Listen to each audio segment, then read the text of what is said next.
Siamo nel 22 gennaio del 69 ed è il primo giorno di registrazioni allo studio appunto della Apple, e i Beatles registrano questo pezzo che noi conosciamo come Diga Pony, ma all'epoca si chiamava All I Want Is You.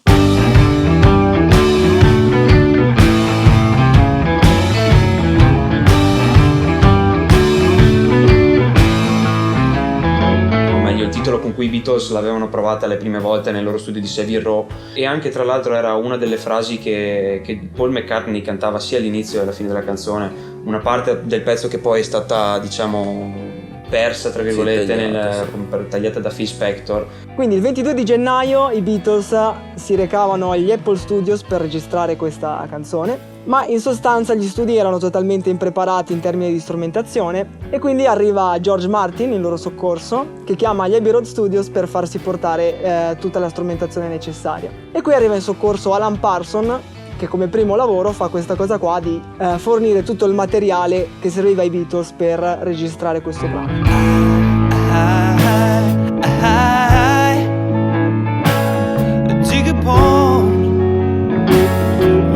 Celebrate anything you want.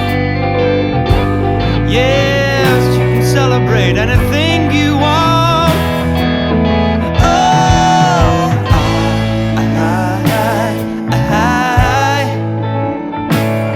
to a road hall where you can penetrate any place you go. Yes, you can penetrate any place you go. Diga Pony è un pezzo di John Lennon, anche se è stato attribuito anche a Paul McCartney, è proprio un pezzo suo. Infatti il testo è un tipico nonsense, che è diciamo un metodo di scrittura che aveva adottato John Lennon, o meglio con cui gli piaceva giocare, perché si ispirava a Bob Dylan, che a detta sua giocava con le parole e le mescolava anche se non avevano senso. Comunque nonsense, alcune cose si possono salvare, ad esempio quando nella seconda metà della canzone si canta I Pick a Moondog. Probabilmente fa riferimento a Johnny and the Moondogs, che è uno dei primi nomi dei Beatles. Sì, ci sono comunque delle frasi che sembrano avere un significato meno surrealista e più concreto, cioè che fanno riferimento a delle cose reali. Per esempio All I Want Is You è la frase quella più concreta, che è riferita a Yoko Ono.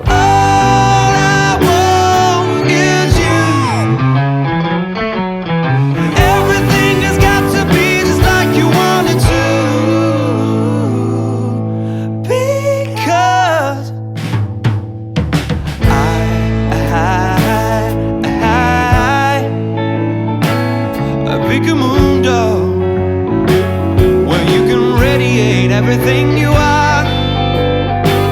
Yes, you can radiate everything you are. Oh, La provano finché attorno al 28 gennaio tentano di dare una forma definitiva, che poi sarà quella che verrà suonata il 30 appunto sul tetto dell'edificio e che noi ritroveremo appunto all'interno dell'album Let It Be. E infatti si capisce che è una versione registrata live, perché si sente appunto nella versione originale di Let It Be degli anni 70 una falsa partenza di Ringo, perché si stava spegnendo la sigaretta, quindi si sono dovuti fermare e iniziarlo. Adesso non si sa esattamente, forse stava soffiando il naso. Sì, chiede ai suoi compagni di fermarsi, perché lui non era ancora pronto. E questa non è stata tagliata, diciamo, questa parte. È interessante la scelta della location. Erano state fatte delle proposte per questo concerto appunto, ma erano abbastanza improbabili, dalle piramidi oppure sopra una nave. Si sarebbe dovuto fare il 29, ma hanno avuto bisogno di un giorno in più per poter portare sopra la strumentazione, far sì che tutto fosse in sicurezza, diciamo. roll a song where you can imitate everyone you know. Yes, you can imitate everyone you know. I told you so. All I want is you. Everything has got to be just like you want it to.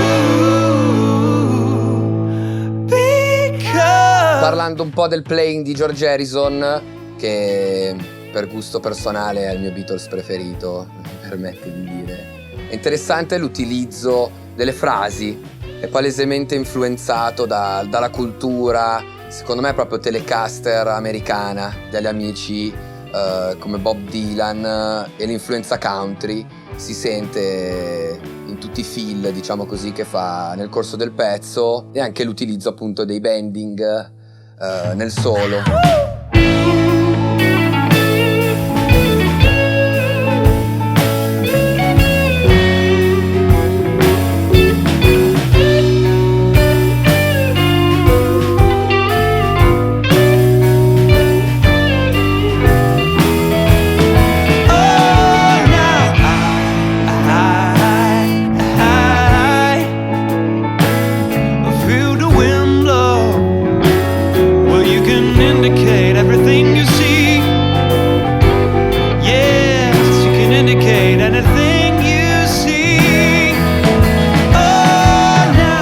Fanno questa canzone tecnicamente difficile e dimostrano la loro bravura tecnica un'altra volta dal vivo, portando a casa questo pezzo.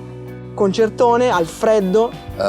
John Lennon che ringrazia i ragazzi a fine pezzo. Thank you brothers, perché appunto li ringrazio per averlo sostenuto con i cori e suonando, perché era una mattinata gelida, freddissima, e quindi li ha ringraziati appunto per questo.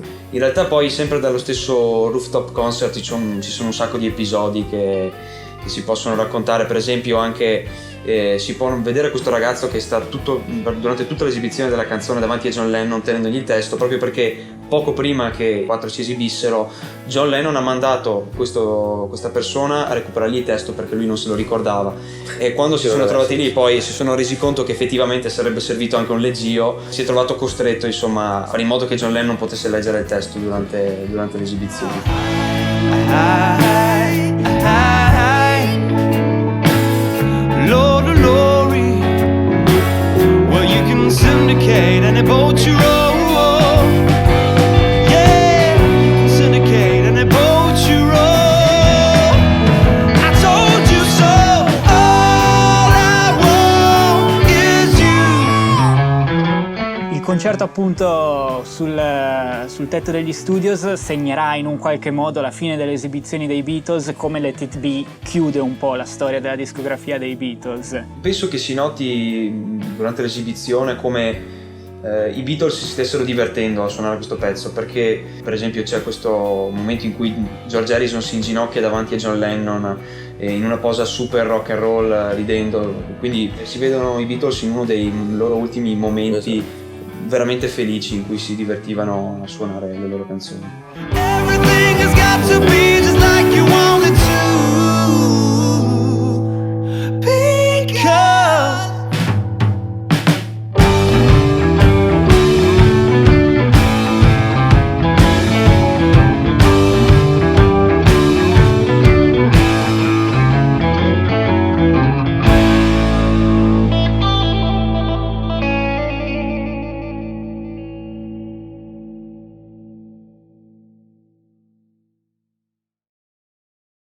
Ehi, ancora un istante per ricordarti che questo brano e il disco completo li trovi già su Apple Music e che io ti aspetto assieme ad un centinaio di Sgt. Pepper il 9 maggio alla Gen Club di Milano. I biglietti sono già disponibili sul circuito Ticket One, quindi non rischiare di restare fuori, prenotalo ora. Ogni euro incassato sarà devoluto ai volontari che portano con la musica un sorriso ai bimbi malati nei reparti più bui dei nostri ospedali. Non hai davvero scuse. Ti aspettiamo e ci vediamo la settimana prossima col prossimo episodio di Wreck It Be. Ciao!